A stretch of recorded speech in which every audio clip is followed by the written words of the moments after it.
Tem um filme que chama A Informação que Gera a Ação, que foi publicado, se eu não me engano, há 3 anos atrás, que justamente são experiências que aconteceram basicamente no Oriente Médio sobre abusos governamentais contra o próprio povo e que foram colocados em filme para mostrar o que a internet ou mesmo a telefonia celular pode ajudar ao povo se libertar de algumas questões, né? Tem um casozinho bem simples na Tunísia que uma pessoa na Inglaterra interessada em aviões começou a verificar através do Google Maps, né, fotos de aeroportos e tal, e descobriu que o avião presidencial da Tunísia estava em vários países da Europa em determinados momentos, né?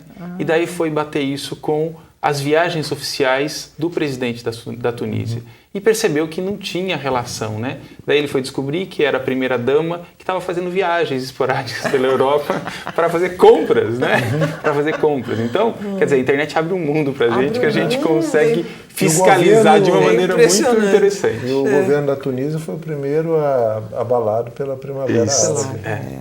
Ben Ali, ditador da Tunísia, foi deposto. Sobre filmes, uma coisa interessante, mas ele ainda não está disponível, Somos Legião.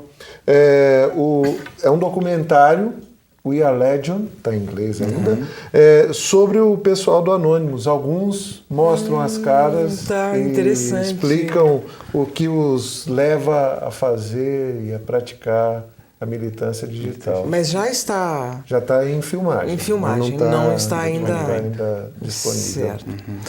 Aí, agora, uma outra... A mesma questão desses projetos de lei norte-americanos, PIP e SOPA. Pela potência norte-americana, de alguma forma, vocês acham que isso pode repercutir na gente? Pode, assim, o país pode assimilar ou já somos independentes, somos cidadãos que já faz consultas e que pode ter essa forma mais participativa na sociedade, entendeu? Até que ponto? A gente não pode também esquecer da potência econômica que os Estados Unidos são, né? Então, qualquer coisa que é aprovada lá tem repercussão no mundo todo, né? Agora, se a gente for pensar 10 anos, 20 anos atrás e pensar o Brasil como é hoje, nós temos uma independência muito maior do que nós tínhamos, né? Eu acho que os últimos 8 anos demonstraram muito isso. A gente reconquistando uma soberania que nós tínhamos perdido. E uma coisa interessante, primeiro, eu imagino também. A Lei Azeredo, ela já antecipava vários aspectos do PIP e do SOPA, e está travada no Congresso, não está andando. E outra coisa, o Brasil não subscreveu e aparentemente não está demonstrando interesse em subscrever o ACTA. Que é o não está, né? Não está. Não está.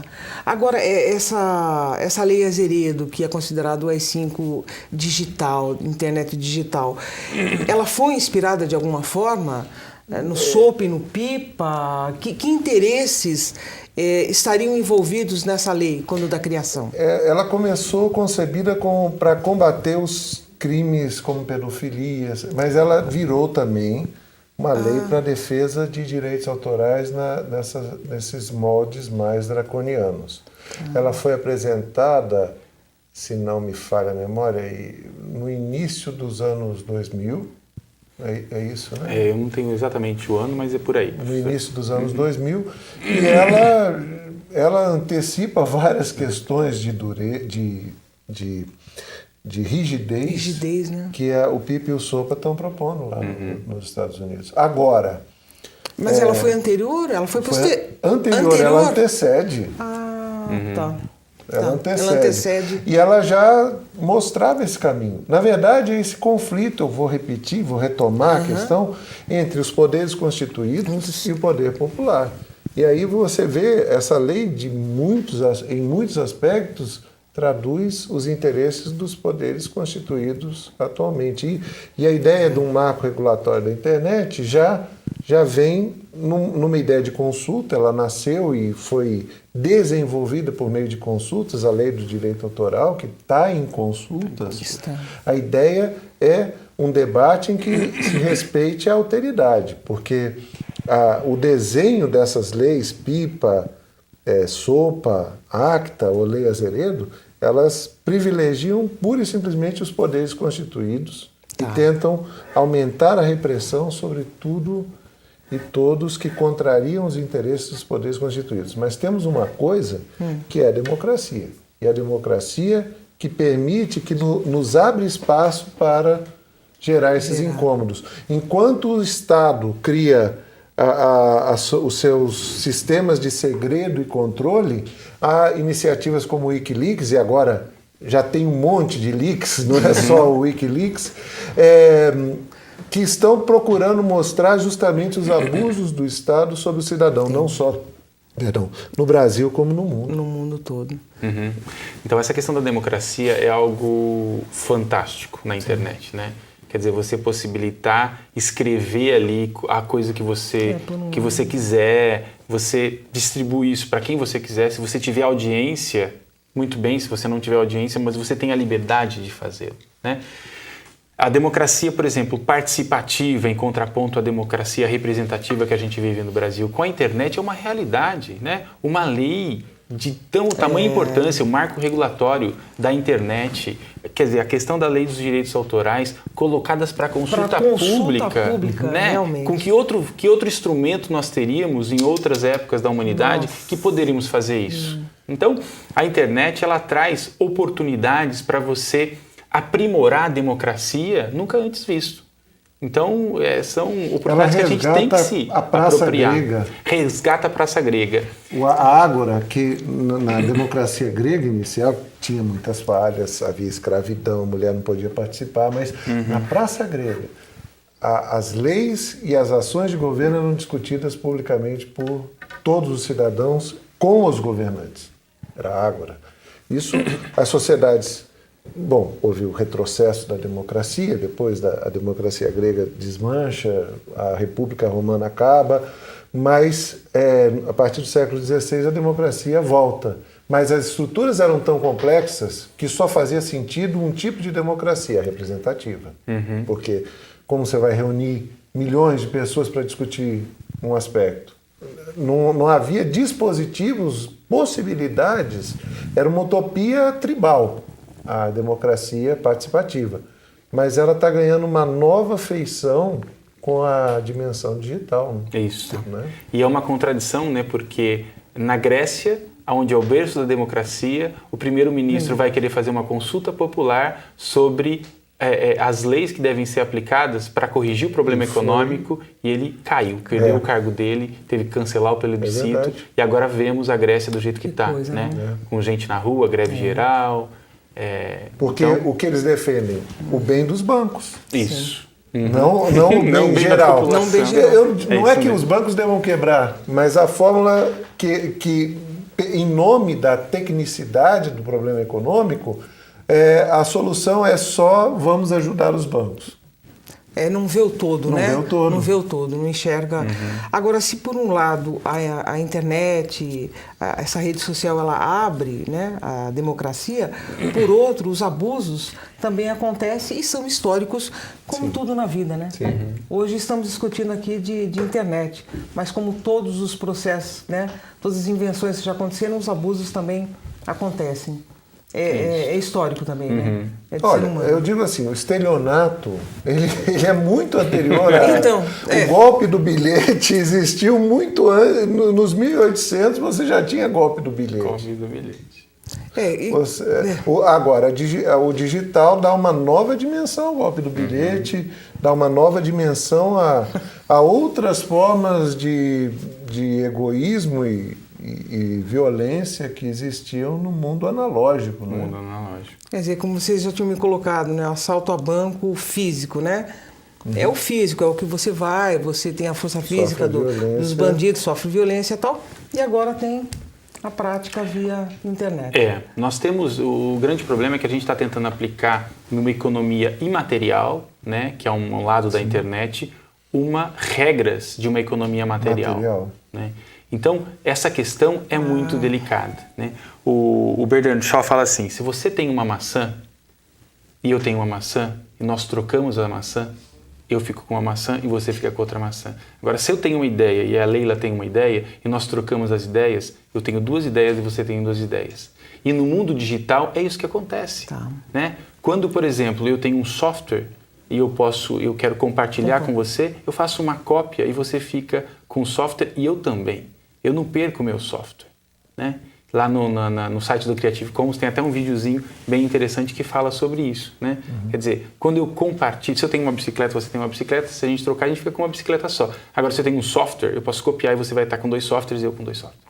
Então, essa economia da imaterialidade que o professor Sérgio Amadeu fala bastante num livro chamado Software Livre, Cultura, Hacker e Ecossistema da Colaboração, que é um ícone também no Brasil sobre essas questões, o professor Sérgio Amadeu, ele fala disso, né? Então ele aprofunda essa questão da economia da imaterialidade, e onde eu posso ter essa virtude da colaboração e da cooperação de uma maneira muito mais efetiva do que na economia da materialidade.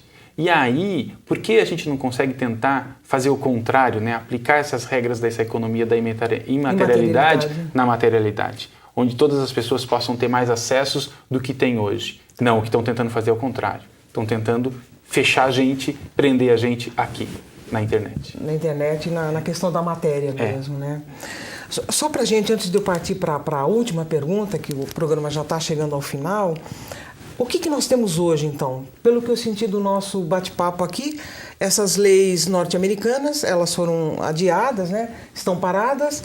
A Lei Azeredo também está parada. Temos essas consultas públicas e temos, assim, uma situação, por enquanto, indefinida, né? Indefinida e mais pela criminalização dos atos, né?